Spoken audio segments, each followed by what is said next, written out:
Hello, card collectors. It is July 1st, so I'm going to go through my typical monthly recap where I talk about my personal collection pickups for the month of June, the previous month, and I'm also going to walk through my accounting dashboard to show financial performance. So, super fun month. We have some graded cards, we have some in person autograph cards, and a lot of fun sales as I claw my way back to profit for 2025. So, without further ado, let's jump in. I've made a couple of videos on my recent PSA order where I got 8 cards back, some of which are already sold, some of which are going to stay in the personal collection, hopefully, and also made a video on how to list these efficiently from PSA to eBay. And so, just starting out here, Paul Goldschmidt, fitting for his last name because this is a Topps Gold rookie card, PSA 8. Jose Altuve coming in here with a PSA 9 gold rookie card. Really sharp card there. Have that. I should mention I have all these currently listed for sale at higher prices than what I think they're worth. And the reason for that is I want to keep these in my personal collection. But if someone wants to, in my opinion, overpay for these, then I will take that, and I could always buy these again at a lower price, including this Mike Trout. I have fielded a couple of offers on this. Somehow my best offers got turned on for this one, even though I don't want to accept offers. I have it listed at, I think, $419.99 for the PSA 9. Very crisp, clean rookie card, and the only Trout rookie card in my possession. I had 2 8s, and those have both sold. And then Scherzer, PSA 10, hard to complain about, a future Hall of Famer.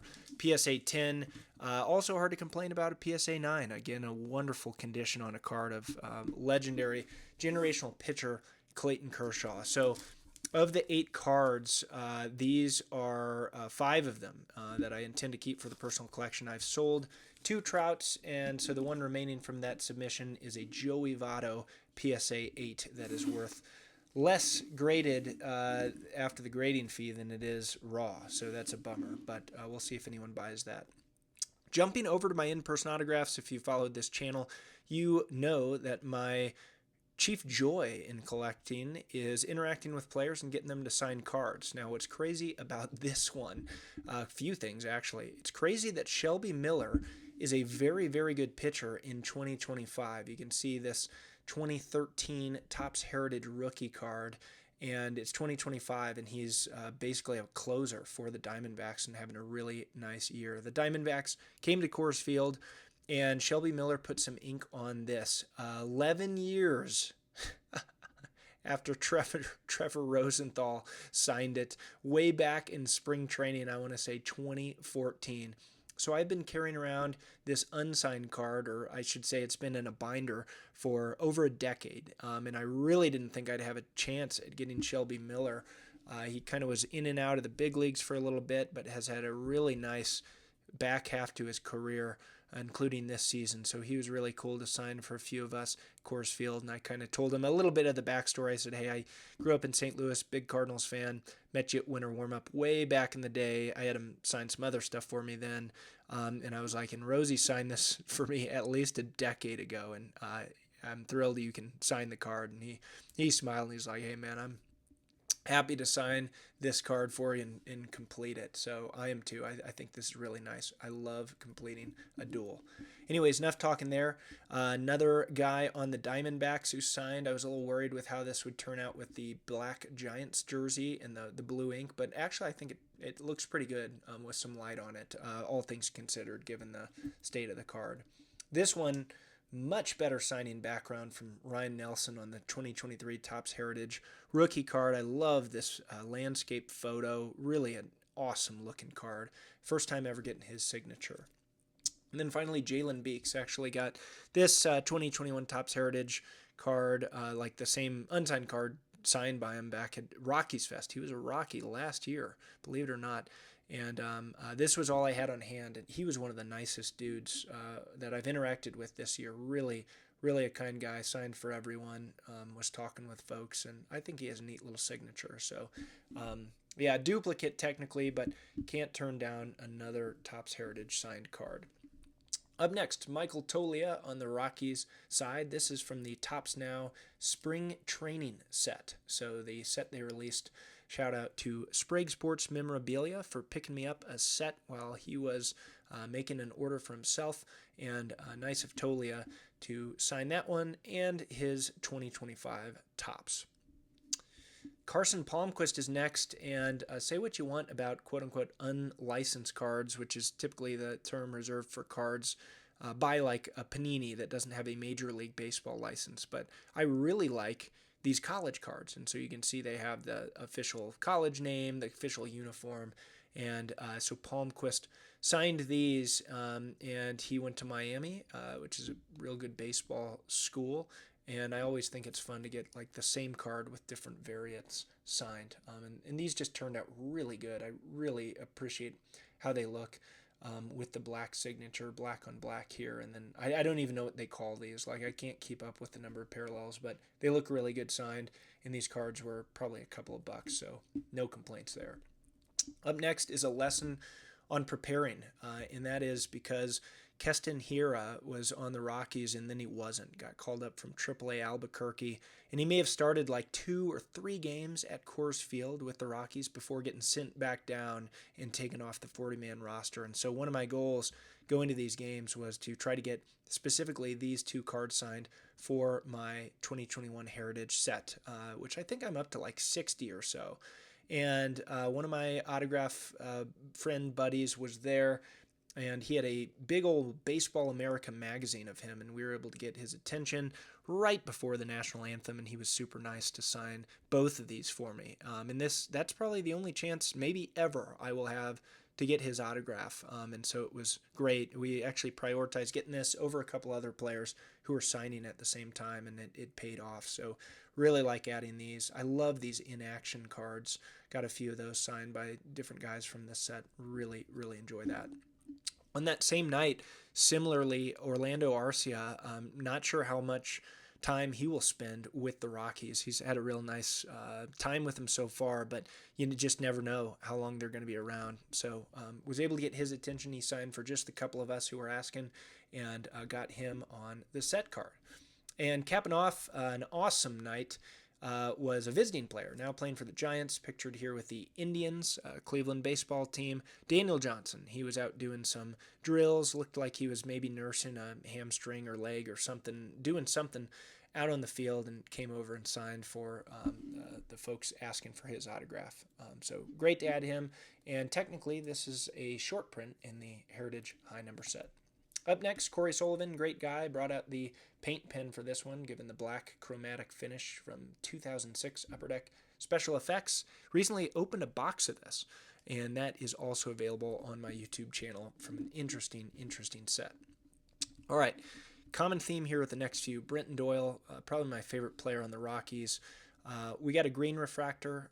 This will come into play, but my goal is to get this one unsigned to Brenton. He collects, and so I will try to give this to him on the next occasion that he rewards the fans with some autographs at Coors Field. Here we have unsigned, I think they call this a purple border. This is an unsigned burgundy sparkle refractor. It's so hard to keep track of these parallels, but these are the fun ones. So I got these signed this month. Numbered to 25 orange refractor, numbered to 50 gold refractor, numbered to 76 black refractor, and hey, here's that green we were just talking about, numbered to 99 green refractor, all signed. I mean, this is just a fun start to a rainbow of sorts. I got them all signed in the month of June, and I got a few more left in the tank. A couple that I'll show you that I don't have out readily for this video. They're actually in my autographed book. These also came in June, so these technically count, but I got the blue refractor numbered to 150 ready to go, and the pink sparkle refractor. You can see here, this is my book I bring to Rockies games. I kind of keep it going all season long so that when players come over, they can sign 1 or 2 or however many they're feeling, and it really makes it easy to transport these things around. And then with that, I'll show Tovar got the black and the green in here for Tovar. These showed up in June as well. So really cool. Love collecting rainbows. I know for a fact I'll never have the full Tovar rainbow because Tovar himself owns the Superfractor from 2025 Topps Heritage. How do I know that? Well, my buddy, who I've mentioned already, Sprague Sports Memorabilia, he was able to get the Superfractor and trade it to Tovar, who loves collecting cards. So fun story there. And up finally, this was from a lot I purchased and just had to keep this one. I love the Cardinals, and Arenado's a beast. Future Hall of Famer, can't go wrong with a black refractor. So super fun month in June. Well, my opportunities were maybe more limited than other months from an in-person autograph perspective. Did amazingly well, especially considering my Heritage set quest. So thrilled about those. And now I can go ahead and put them in those binders where those belong. But stick with me because I'll show you the financial performance of the personal collection and the business in June, and also talk through year-to-date numbers. So like usual, jumping over to our dashboard, we got June fired up here. And let me say, I'm making some changes in the background to how I present this data. So this is kind of a challenge to myself for next month to have hopefully a slightly different display here with some more valuable information than what we have right now. So starting out here, you can see the revenue clocking in at roughly $2,500 for the month. So that's really good. That's a good month. I'll show you how this compares year to date here in a second. As far as cash goes, and so I have this profit indicator on the y-axis. For the month of June, really this is talking about cash flow or overall net cash. And it's not getting into truly the calculation for profit of, say, a retail establishment. So I'm going to shift this up a bit, be a little bit more precise in my language moving forward.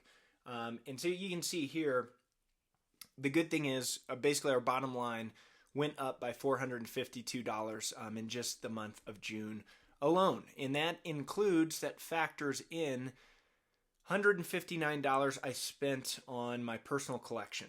So that's good. That means we're getting $452 of cash and roughly $159 worth of cards for myself for kind of long-term hold or just my own personal enjoyment.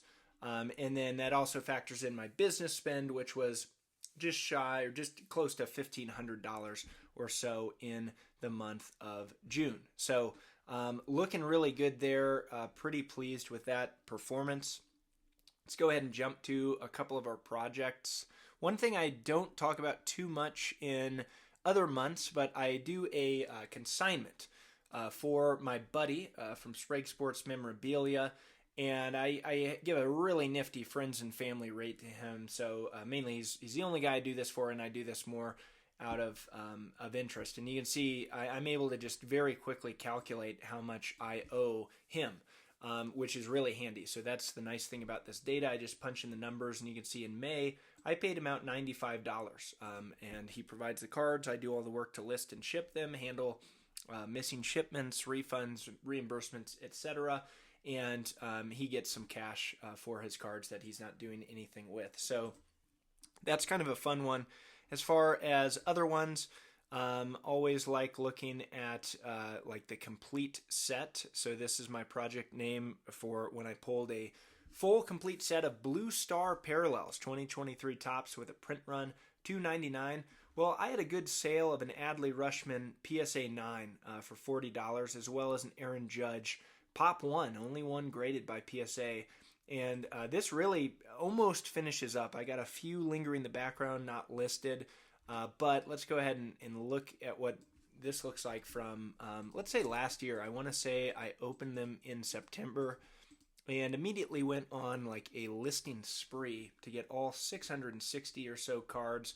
And you can see just amazingly how much this box yielded. And the box had a MSRP of like $60, and I've been able to turn $1,440 in direct cost revenue. This is not fully burdened, so don't take that number literally. If you really factor in everything, it looks like close to about $1,000 in actual burdened profit for that box. So I still believe that if you could get, pick one poll, one thing that you can get, rather than chasing a pack, man, chase a full complete set of parallels, because these things sold really, really well. Let's go ahead and jump back to our counting. Currently set September 1, 2024 to June 30th, if I could speak. We'll go ahead and just look year to date and see how we're doing. How did June compare to other months? And we're doing good. Looks like actually the best from a revenue standpoint so far in 2025. From a cash standpoint, we're still down. But spoiler alert, I didn't get around to recording this because life gets busy, and this is not my full-time job until July 11th, which is today. Come back at the end of the next month, and I think you're going to see no negative sign at this overall cash standpoint for 2025. Very exciting there. And in terms of business expenses, spent a good amount in the month of June. So like where we're at, halfway through the year, this is a great position to be in because we've been building up the personal collection. We're, very low from a cash loss perspective, and we're hitting some cool revenue numbers, definitely much greater than this time last year. We'll go ahead and switch this to 2024 just to show you the big jump. And really, you can see the highest amount here is around $1,000. Back last September, I kind of made the decision to start spending more on this side hustle, on this side business, and the revenues have followed suit. So we get a much, much larger revenue going into 2025 and then holding that momentum. So really neat. And actually, if you factor in last year, cash positive. So very, very cool. And you can see my spending is on aggregate gone up. Next thing I want to show you here is the kind of new tooling that I'm working on here. And forgive me because I spent a week on vacation and I spent a lot of that time simply coding. But we'll go ahead and just pull up the results here. It's not pretty. I'm going to get this put on the dashboard at some point. Really what I'm trying to do is get more precise in my language, talk about business profit and things like cost of goods sold, and make my tax accounting way easier for 2025. So right now this has an input. This is something I'll probably look to try to automate or get correct on. But I've paid so far in 2025 $5,900 plus in goods. That is what I paid for my cards. Not for supplies, not for overhead equipment. And so now the big question is, from a tax accounting standpoint and from a business profitability standpoint, is what is my cost of the goods that I have sold? Of the cards that I have sold, how much did I pay for those? Now I'm really low on inventory right now. And so I'm just going to kind of guesstimate that this number is about $5,000. So basically I have like $900 in assets. So this is what I'm working on. This is factoring more than just eBay. This is factoring in sales that I've on Reddit. It's all my purchases. So it's going off multiple data sources. It's also going in on my pirate ship, which I use for a lot of my Ground Advantage labels. So this should hopefully present in a similar manner on the dashboard if I have a little bit more time to develop. But what we're looking at, 2025, we got 11,840 in revenue, business income. This is currently credit card rewards. Now, I'm actually going to shift that up to personal income. Right now, I have it tagged as business, but really I've been using that cash to buy personal collection type cards. So it's really taking away at my personal collection costs, not my business costs. So this will be recategorized and moving forward. It's just how I have it defaulted now. As far as business costs, we're looking at $10,000, just a little bit more than that. And so if you factor in business gross profit, so this is strictly looking at inventory. Just the inventory, the revenue that I've had over what I've paid for inventory, which I said was $5,000. This is an awesome profit margin, just a gross profit margin. But when you're in the game of shipping things and you're using a lot of physical supplies, to get things moved out, you really do have a lot of just business operating expenses. And so you can see here, after factoring all that in for what I've sold, we're looking at about $1,800 in net business profit, which is a profit margin of 17.6%, which I'm currently happy about, just doing this as a side hustle. And it kind of falls into the range of, somewhat typical retail from what I know. Again, I'm not an expert in this stuff. I'm not an accountant, and I'm not a CPA. That's my disclaimer. And then what this suggests is if my COGS is correct, which by the end of the year it needs to be correct for tax purposes, but for now it's really just for my own analysis, I'm sitting on around $900 in inventory. So those are assets. Those have not been deducted from my business yet.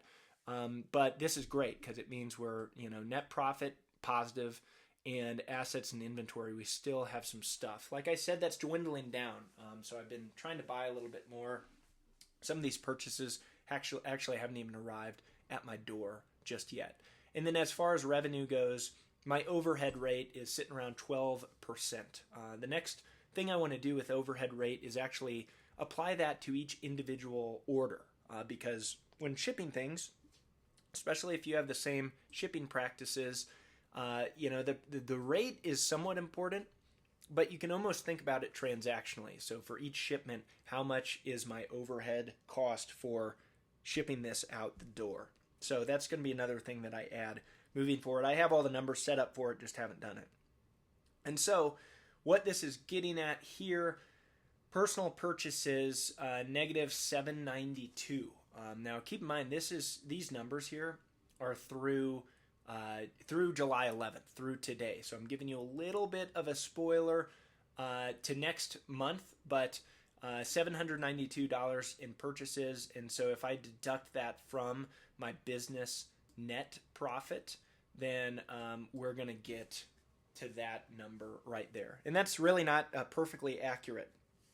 So really what I need to do is also factor in those assets that I haven't paid to get to my overall cash standpoint, because I paid for these. I paid for these assets, but they're worth something. And so this number is probably not the most meaningful, but again, I put this together in just a few days while I was on the beach in Mexico writing some code. And so really the best thing to do for just overall cash would be 1,015 minus what I have remaining, so that'd be just under $100 in net cash overview. But it also means I have $792 worth of stuff for myself and $900 worth left to sell. So pretty cool stuff here. Not sexy, not glamorous from a visualization standpoint, but we're going to be getting that on the dashboard, slightly retweaked along with some other things, hopefully by next month. By next month, I mean like the next 2.5, 3 weeks at this point. So thanks for tuning in. Check in again for the July vlog, and hopefully we can get you even more valuable insights on what it's like to run a side hustle and sell cards on the internet and try to make a little cash, and also build a personal collection at the same time. Thanks for watching.